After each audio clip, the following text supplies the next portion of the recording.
Students, स्वागत है आपका मेरे YouTube channel DG study target में। आज हम बात करते हैं एनसीईआरटी क्वेश्चन आंसर्स की।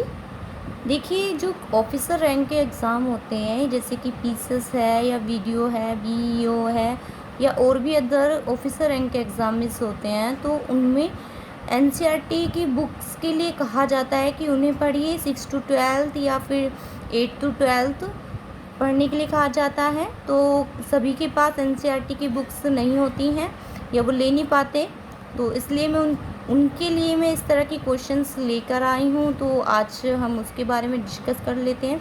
तो हम क्लास 6 से लेके चलेंगे और इसे मैं 2 पार्ट में ही फिनिश करवा दूँगी इस वाले डिस्कशन को क्लास 6 के। तो चलिए शुरू करते हैं। एनसीईआरटी के क्वेश्चन आंसर्स हैं ये, और क्वेश्चन मैंने अच्छे लेवल के लिए हैं। चलिए शुरू करते हैं। क्वेश्चन नंबर फर्स्ट, देखिए क्वेश्चन नंबर फर्स्ट में कहा गया है निम्न में से कौन सा सही है, और उसके विकल्प देखते हैं हम। विटामिन सी की कमी से रतौंधी होता है। सभी जानते हैं कि विटामिन ए की कमी से होता है रतौंधी, जिसमें हमें आँखों से दिखना बंद हो जाता है, ठीक है, या कम दिखाई देने लगता है बहुत ज़्यादा। सेकंड की तरफ चलते हैं। आयोडीन की कमी से गंडमाला या घेंगा रोग हो जाता है। तो ये जो गंडमाला रोग या घेंगा रोग है, ये क्या होता है, जो थायराइड ग्रंथि होती है हमारी, यानी कि गले की ग्रंथि होती है, उसमें सूजन आ जाती है, कुछ खाया पिया नहीं जाता है, बहुत ज़्यादा दर्द भी होता है, तो उसे घेंगा रोग बोलते हैं। ये आयोडीन की कमी से होता है, ठीक है। अब है विटामिन ए की कमी से जो है बेरी रोग होता है। गलत है ये बिल्कुल, क्योंकि विटामिन ए की कमी से बेरी रोग नहीं होता, विटामिन बी की कमी से होता है। और विटामिन बी भी आपके जानते होंगे आप, कई तरीके के होते हैं, उन सबको मैं अलग से बता दूंगी। जैसे कि B1 को थायमिन कहते हैं, B2 को राइबोफ्लोविन कहते हैं, इस तरह से बहुत सारे नाम हैं, मैं करा दूंगी आपको। B12 को साइनोक्लोविन कहते हैं, पेंटेथेनियम भी होता है, निकटेथेनियम भी होता है, तो मैं करा दूंगी आपको, ठीक है। चलिए आगे बढ़ते हैं। तो इसमें क्या आंसर होगा हमारा, केवल 2 सही है। इसमें आयोडीन की कमी से घेंगा रोग हो जाता है, ठीक है। फर्स्ट और थर्ड गलत हैं। अब है ये जल चक्र की बात कर रहे हैं। जल चक्र में उनके गठन के अनुसार लगाने हैं ये। तो इसमें देखिए किस तरह से ऑप्शन बताए गए हैं। इसमें ए में 1 2 3 4 2 1 2 1 4 3 4 3 2 1 3 2 1 4, तो बी आंसर सही है इसका 2 1 4 3, यानी कि पहले पानी, फिर जलवाष्प, बादल और फिर ओले। देखते हैं, मैं थोड़ा सा आपको समझा देती हूँ एक बार जल्दी। देखिए, जैसे कि हमारे यहाँ पर ये पानी होता है, जैसे इसे आप मान लीजिए, आपको दिखा देती हूँ मैं। तो ये जो पानी है हमारा वाष्प बनकर ये थोड़ा ऊपर उठता है, ठीक है।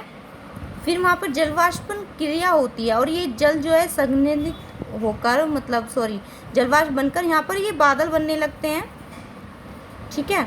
और वो जो बादल संघनित होकर क्या है, हमें वर्षा के रूप में पानी देते हैं, पानी इस तरह से। अब जब बारिश तेज होती है तो उस पानी के रूप में हमें ओले भी मिल सकते हैं। जब मूसलाधार बारिश होती है या जैसे भी या हिम के कण, तो उन्हें ओले बोला जाता है। तो इस तरह से ये जो जल चक्र है हमारा तैयार होता है। आप समझ गए होंगे, पानी पहले ऊपर उठेगा, जलवाष्प क्रिया होगी और फिर बादल बनेंगे और फिर वर्षा होगी, ठीक है। समझ में आ गया होगा आपको, तो इसका बी ऑप्शन सही है। क्वेश्चन नंबर थर्ड देखते हैं हम।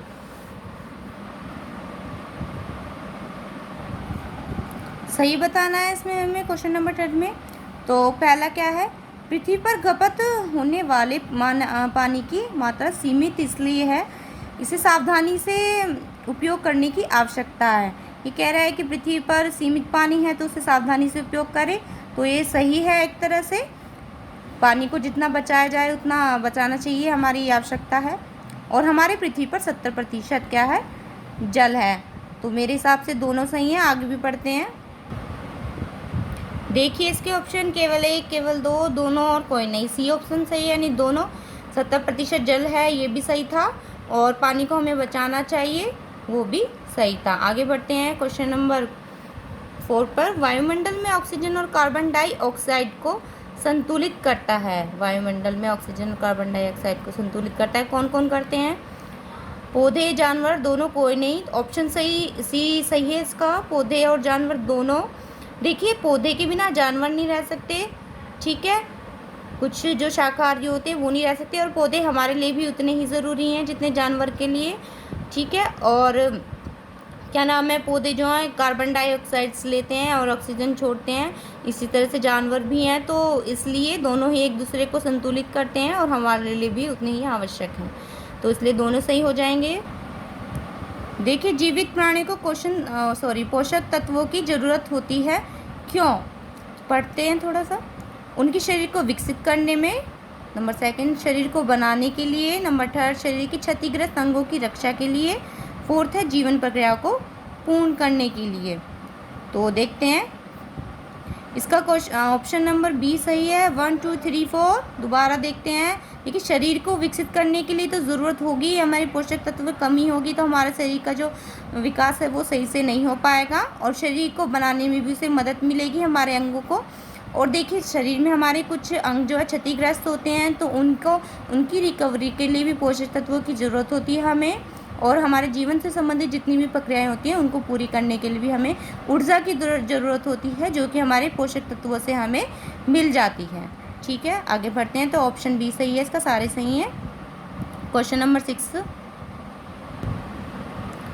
मिलान करना है। क्वेश्चन 6 में हमें ये पोषक तत्व दिए हुए हैं और ये समृद्ध स्रोत हैं इसके, तो देखते हैं किसमें क्या होता है। ऑप्शन नंबर बी करते हैं, बी आंसर है इसका। मैं ऑप्शन सारे इसलिए नहीं पढ़ रही हूँ, वीडियो लंबा हो जाता है बहुत ज़्यादा, ठीक है, ठीक है। तो इसका आंसर है DACB। वैसे आपको सबको पता भी होगा, थोड़ा कॉमन है क्वेश्चन, बट आ जाता है, पूछा जाता है अक्सर। आयरन देखिए कहा जाता है कि पालक में लोहा होता है, तो लोहा आयरन एक ही बात है, पालक का ध्यान रखेंगे कि पालक में आयरन होता है। कैल्शियम देखिए दूध के लिए कहा जाता है कि दूध पियो, उसमें कैल्शियम होता है, तो ये भी बात आपने सुनी होगी। आयोडीन समुद्री भोजन, आयोडीन समुद्री भोजन में होता है, जैसे कि सी फूड्स हैं, झींगा वगैरह, ये सब इनसे हमें काफ़ी मात्रा में आयोडीन प्राप्त होता है। प्रोटीन, और ये मांस, मछली, अंडा, इनमें सब में क्या होता है, प्रोटीन होता है, तो इस तरह से हमारा DACB सही हो जाएगा, बी ऑप्शन, ठीक है। क्वेश्चन नंबर 7 निम्न में से प्राकृतिक तत्व बताइए। प्राकृतिक तत्व कौन कौन से हैं इसमें से? ए रेशम, बी कपास, सी जूट, ऊन, ये चारों ही प्राकृतिक तत्व के अंतर्गत आते हैं हमारे, जैसे कि हमें कीड़ों से प्राप्त होता है, भेड़ से प्राप्त होता है, तो ये सभी प्राकृतिक तत्व के अंतर्गत आते हैं, तो ठीक है, ऑप्शन इसके ABCD होगा सही। क्वेश्चन नंबर 8 कौन सा भाग पौधे की खाद फैक्ट्री कहलाता है? तो देखिए इसमें क्या ऑप्शन है हमारे, पत्तियां, तना, फूल, जड़ें। ऑप्शन ए सही है इसका, मैं थोड़ा सा बता देती हूँ आपको। पत्तियां देखिए हमारी जो ये पत्तियां होती हैं,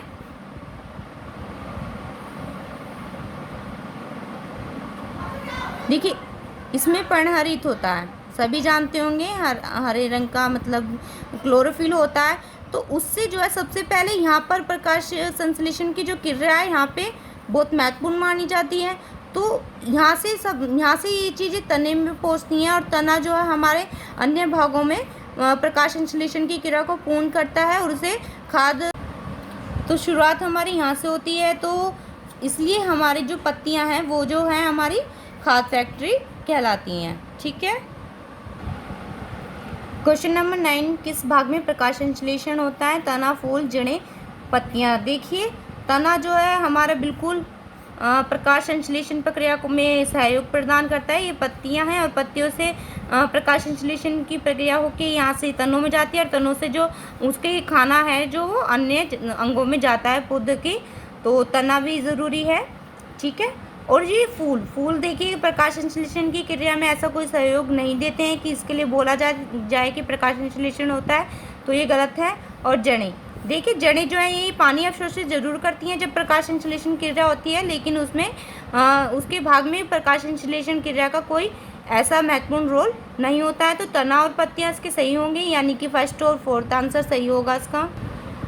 क्वेश्चन नंबर 10 देखिए, असत्य बताइए। हरे रंग के अलावा अन्य पत्तियों में भी क्लोरोफिल होता है, और पत्तियों को स्टार्च बनाने में स्टार्च की उपस्थिति प्रकाश संश्लेषण की घटना को इशारा करती है। बिल्कुल सही है ये।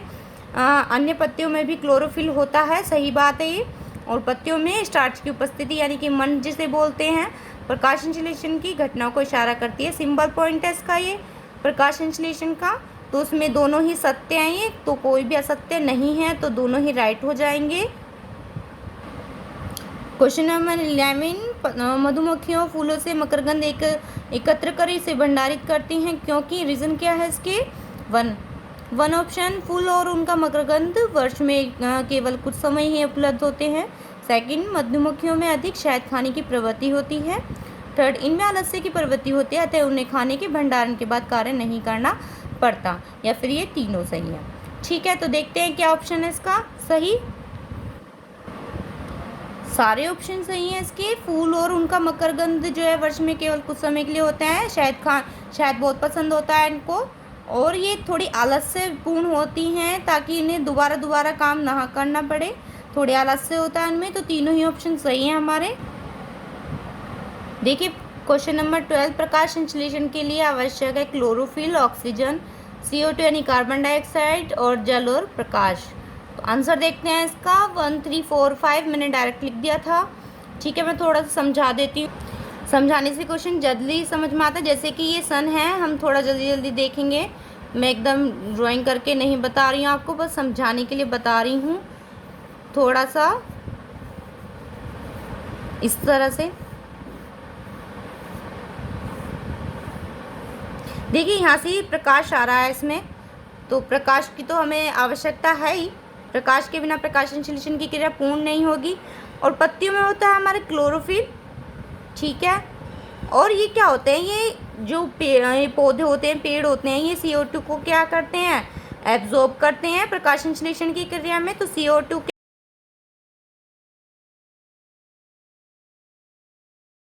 तो इस तरह से ये क्लोरोफिल जो है ये इससे प्रकाश संश्लेषण होता है। लेकिन ये जो CO2 होती है ये हमारे बाहर की साइड जाती है। ये सब चीज़ें ये ऑब्जर्व करते हैं, लेकिन ये सब चीज़ बाहर जाती है। ऑक्सीजन, तो ऑक्सीजन की हमें आवश्यकता नहीं है, तो इसलिए हमारा ऑक्सीजन नहीं चाहिए हमें।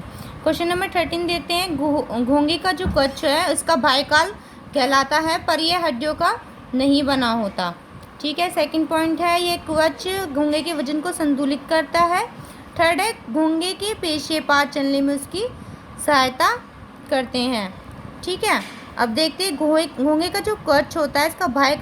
तो इस तरह से ये क्लोरोफिल जो है ये इससे प्रकाश संश्लेषण होता है। लेकिन ये जो CO2 होती है ये हमारे बाहर की साइड जाती है। ये सब चीज़ें ये ऑब्जर्व करते हैं, लेकिन ये सब चीज़ बाहर जाती है। ऑक्सीजन, तो ऑक्सीजन की हमें आवश्यकता नहीं है, तो इसलिए हमारा ऑक्सीजन नहीं चाहिए हमें। क्वेश्चन नंबर 13 देते हैं, घोंगे का जो कच्छ है उसका बाह्यकाल कहलाता है, पर यह हड्डियों का नहीं बना होता। ठीक है, सेकंड पॉइंट है ये कवच घोंगे के वजन को संतुलित करता है। थर्ड है घोंगे के पेशियाँ पार चलने में उसकी सहायता करते हैं। ठीक है, अब देखते हैं घोंगे का जो कवच होता है इसका बाह्य। तो इसका बिल्कुल सही है, इसका बाह्य कंकाल कहलाता है, पर यह हड्डियों का नहीं बना होता। कवच घोंगे के वजन को संतुलित करता है, बिल्कुल नहीं, गलत है ये। और घोंगे के पेशियाँ पार चलने में उसकी सहायता करते हैं, सही है ये। 1 और 3 सही है इसके। तो ठीक है, आगे बढ़ते हैं। देखिए मिलान करना है हमें इसमें। नेक्स्ट क्वेश्चन में ये देखते हैं, पक्षी, मछली, तिलचट्टा, सांप, इनको मिलान करना है। आंसर क्या है हमारा? 3 1 2 4। मैंने डायरेक्ट आंसर लिखे हैं। ठीक है, चलो मिलान करते हैं।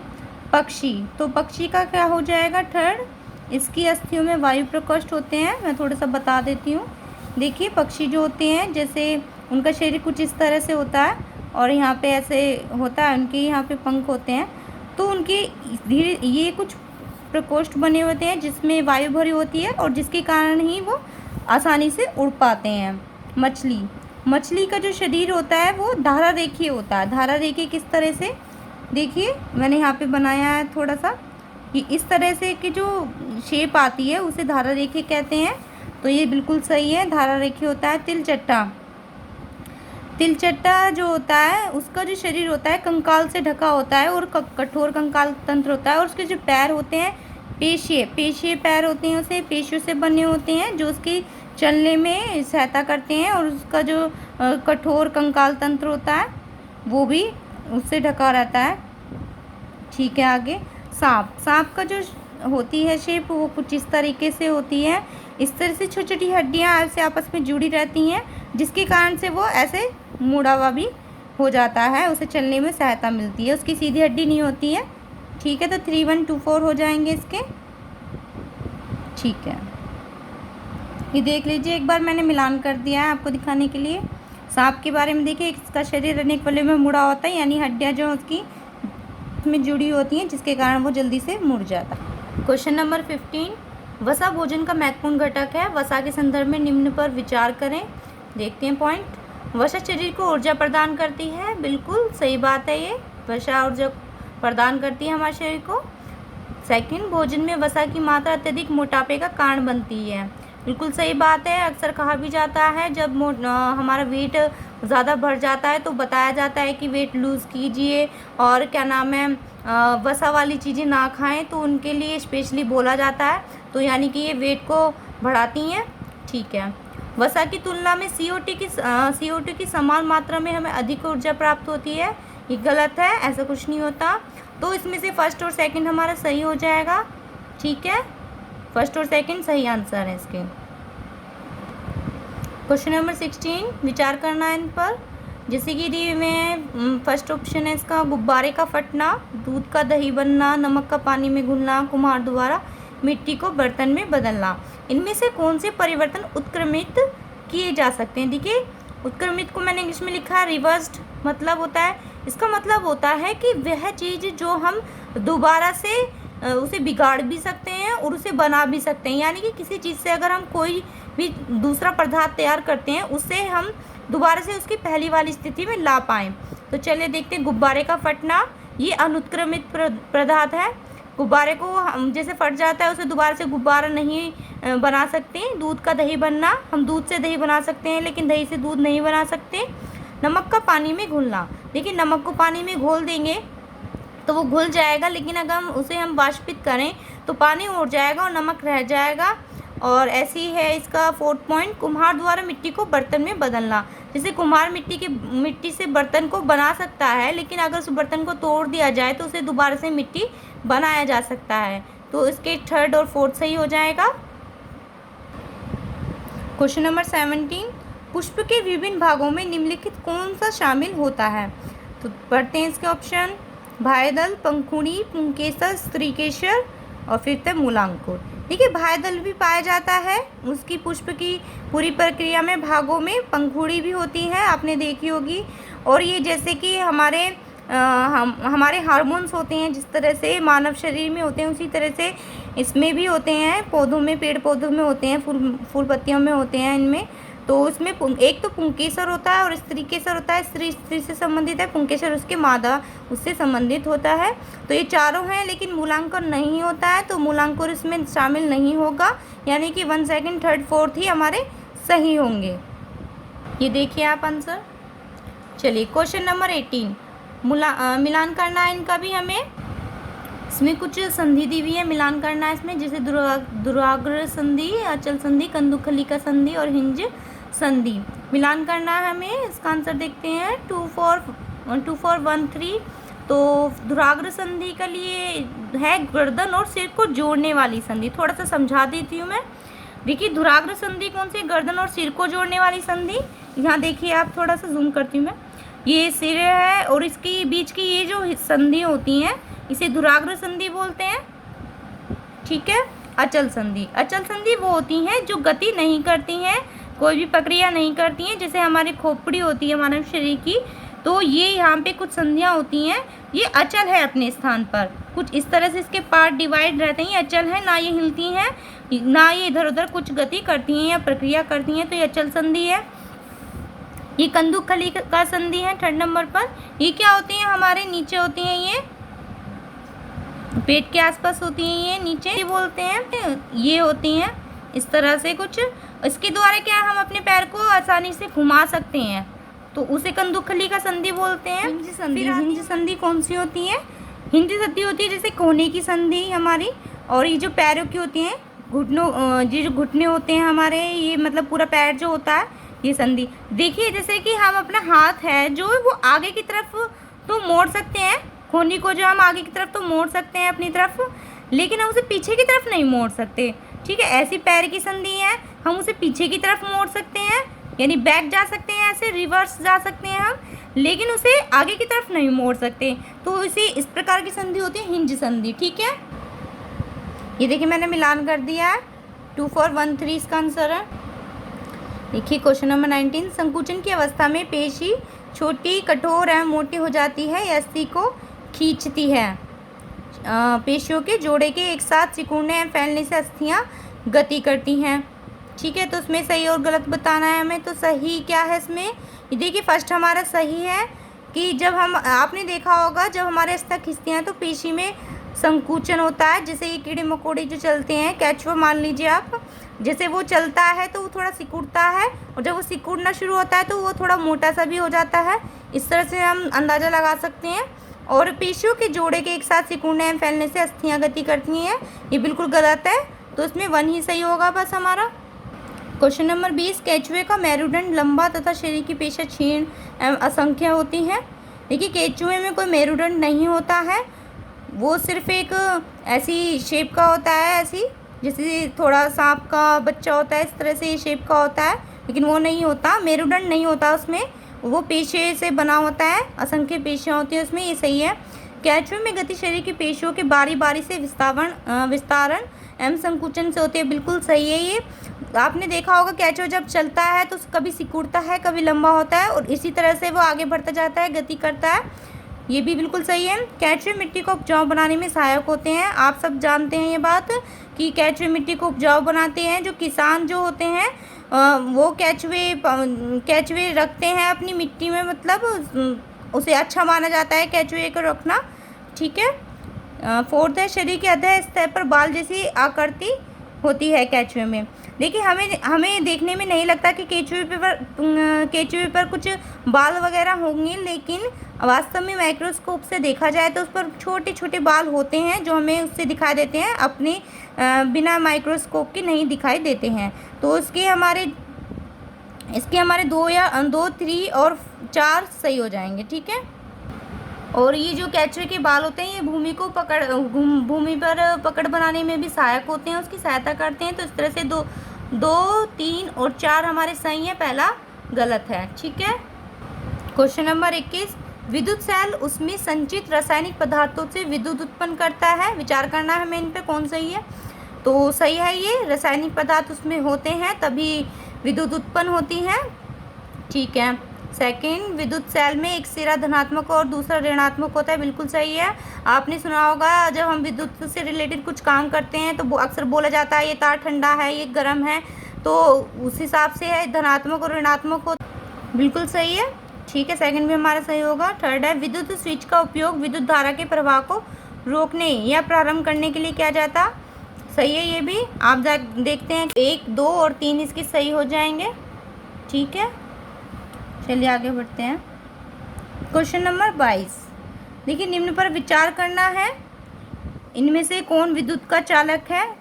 तो फर्स्ट है थर्मोकोल, फिर सेकंड है वायु, मानव शरीर और एल्यूमिनियम की पत्ती। देखिए थर्माकोल जो है ऊष्मा का कुचालक होता है, उसमें ऊष्मा नहीं होती है, सॉरी विद्युत भी नहीं होती है और ऊष्मा भी नहीं होती है, विद्युत का भी कुचालक है और ऊष्मा का भी। वायु भी इससे संबंधित नहीं है। थर्ड, मानव शरीर, देखिए मानव शरीर विद्युत का चालक होता है। आपने देखा होगा अगर हमारे जरा सा भी हाथ टच हो जाता है नंगे तारों पर तो हमें करंट लगता है, तो यानी कि ये चालक है विद्युत का। और एल्यूमिनियम की पत्ती, देखिए जो भी विद्युत होती है वो जो भी धातु की चीज़ होती है मेटल की, उन पर काम करती है, ये करंट लगता है उससे। तो इसलिए आपने देखे होंगे जो इनके मैकेनिक होते हैं, इलेक्ट्रिक मैकेनिक जो होते हैं, वो हाथ में कुछ भी धातु की चीज़ें नहीं पहनते हैं, चांदी सोने की चीज़ें नहीं पहनते। और चांदी जो है सबसे बड़ी चालक है विद्युत की, ध्यान रखिएगा आप। तो इस तरह से 3 और 4 इसकी सही हो जाएंगे, यानी मानव शरीर और एल्यूमिनियम की पत्ती। क्वेश्चन नंबर 23, विचार करना है हमें इन पर। तो वायु में जल वाष्पन तथा संघनन के प्रक्रमों द्वारा प्रवेश करता है। देखिए वायु में जो जल होता है वह वाष्पन द्वारा नहीं करता है, वो संघनन के प्रक्रमों द्वारा करता है। तो ये 1 पॉइंट के हिसाब से ये गलत हो गया है। अब है जल को पृथ्वी के पृष्ठ पर पुनः वापस लाने के लिए वाष्पोत्सर्जन प्रक्रम की महत्वपूर्ण भूमिका होती है। नहीं, संघनन के द्वारा हमारा जो पानी है यानी वर्षा जो है संघनन होकर जब पृथ्वी पर आती है तो पहले वाले में तो हमारा क्या नाम है ये वाष्पन गलत है और दूसरे में जो है संघनन आएगा। ठीक है। और वायु में प्रविष्ट जल से बादल बनते हैं और वर्षा, ओले तथा हिम के रूप में जल पुनः धरती पर आ जाता है। तो इसका थर्ड सही है, यानी 1, 2, 3, 1, 2 और 3 इसके सही हो जाएंगे। ठीक है, चलिए आगे बढ़ते हैं। Question number 22। देखिए, निम्न पर विचार करना है, इनमें से कौन विद्युत का चालक है। तो फर्स्ट है थर्मोकोल, फिर सेकंड है वायु, मानव शरीर और एल्यूमिनियम की पत्ती। देखिए, थर्माकोल जो है ऊष्मा का कुचालक होता है, उसमें ऊष्मा नहीं होती है, सॉरी विद्युत भी नहीं होती है और ऊष्मा भी नहीं होती है, विद्युत का भी कुचालक है और ऊष्मा का भी। वायु भी इससे संबंधित नहीं है। थर्ड मानव शरीर। देखिए, मानव शरीर विद्युत का चालक होता है। आपने देखा होगा, अगर हमारे जरा सा भी हाथ टच हो जाता है नंगे तारों पर तो हमें करंट लगता है, तो यानी कि ये चालक है विद्युत का।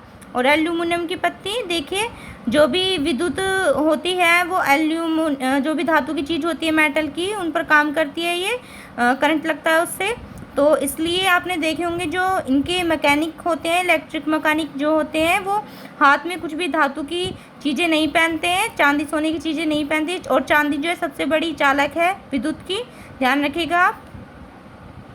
तो इस तरह से 3 और 4 इसकी सही हो जाएंगे, यानी मानव शरीर और एल्यूमिनियम की पत्ती। क्वेश्चन नंबर 23, विचार करना है हमें इन पर। तो वायु में जल वाष्पन तथा संघनन के प्रक्रमों द्वारा प्रवेश करता है। देखिए, वायु में जो जल होता है वह वाष्पन द्वारा नहीं करता है, वो संघनन के प्रक्रमों द्वारा करता है। तो ये 1 पॉइंट के हिसाब से ये गलत हो गया है। अब है जल को पृथ्वी के पृष्ठ पर पुनः वापस लाने के लिए वाष्पोत्सर्जन प्रक्रम की महत्वपूर्ण भूमिका होती है। नहीं, संघनन के द्वारा हमारा जो पानी है यानी वर्षा जो है संघनन होकर जब पृथ्वी पर आती है तो पहले वाले में तो हमारा क्या नाम है ये वाष्पन गलत है और दूसरे में जो है संघनन आएगा। ठीक है। और वायु में प्रविष्ट जल से बादल बनते हैं और वर्षा, ओले तथा हिम के रूप में जल पुनः धरती पर आ जाता है। तो इसका थर्ड सही है, यानी 1, 2, 3 हमारे सही हैं। ठीक है। ठीक है, देखिए जल जो है पहले नदी तालाब जो होते हैं उनसे वाष्पित होकर वायु में जाता है, फिर वह हमारा संघनन होकर जल वाष्प बनती है, फिर बादल बनते हैं और फिर वो वर्षा करते हैं। तो इस तरह से प्रक्रिया होती है हमारी, मैंने बताया था पहले क्वेश्चन में। क्वेश्चन नंबर 24, पत्तियों के संदर्भ में कौन सा कथन सही नहीं है। तो सही नहीं है वो बताना हमें। सही नहीं और सही का जरूर ध्यान रखें, क्योंकि क्वेश्चन में कन्फ्यूज़न हो जाता है और क्वेश्चन हमारा गलत हो जाता है। ठीक है। पत्ती में शिराओं का प्रतिरूप शिरा विन्यास कहलाता है। जालिका रूपी या समांतर हो सकता है। बिल्कुल सही है, ये शिरा विन्यास होता है इसमें। और पत्तियों में शिराओं का जो प्रतिरूप होता है वो कहलाता है। यह जालिका रूपी या समांतर भी हो सकता है, बिल्कुल सही बात है। सेकंड, पत्ती में पर्णवत एवं फलक होते हैं, सही बात है, ये भी बिल्कुल सही पॉइंट है। पत्तियां सूर्य के प्रकाश की उपस्थिति में ही मंड संश्लेषित करती हैं, ये भी सही है। मंड यानी कि स्टार्च प्रकाश संश्लेषण की क्रिया में होता है। ठीक है, ये भी सही है। और पत्तियां वायुमंडल में उपस्थित जल वाष्प का कुछ हिस्सा भोजन बनाने की प्रक्रिया में ग्रहण करती हैं, ये पॉइंट हमारा गलत है। वह है जल वाष्प के हिस्सा भोजन बनाने की प्रक्रिया में ग्रहण नहीं करती हैं। ठीक है, ऑप्शन डी गलत है हमारा। 1, 2, 3 सही है। क्वेश्चन नंबर 24, तना 2 तरफ से कार्य करता है, कार्य पर विचार कीजिए। विचार करना है इसके कार्य पर हमें। ऑप्शन फर्स्ट, तना जल एवं खनिज को पतली नलिकाओं द्वारा पत्तियों तथा पौधे के अन्य भागों तक पहुंचाता है, बिल्कुल सही बात है। ये तना जो है जल एवं खनिज को पतली नलिकाओं द्वारा पहुंचाता है पत्तियों और पौधों के अन्य भागों तक। और सेकंड है इसका, पत्तियों द्वारा बना भोजन तने से